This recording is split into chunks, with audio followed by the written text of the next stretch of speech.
Pagkatapos ng live stream natin, maglabas natin ang ating garbage dahil pipick upin nila ito bukas. Ito ang ating harap ng tahanan. Marami pang snow na nakatambak. Ayan.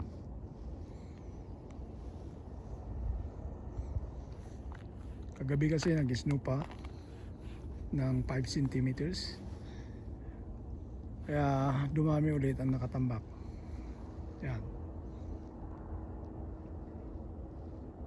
Ayan mga kaibigan.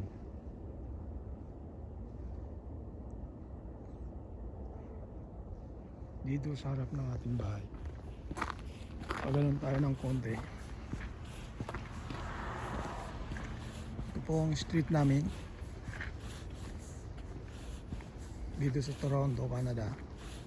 Ayan. Maliwanag dito pag gabi dahil maraming ilaw.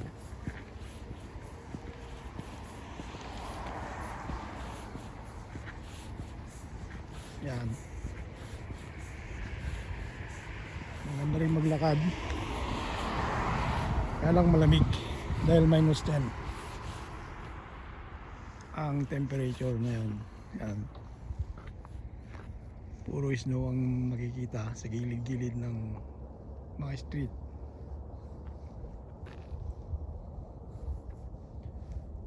Marami dahil palagi pang may storm dito, may snow.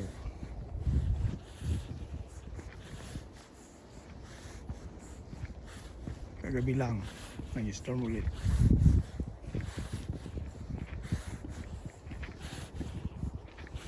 Kaya marami pa rin ng nakatambak na snow sa gilid ng mga kalsada at harap ng aming mga tahanan dito.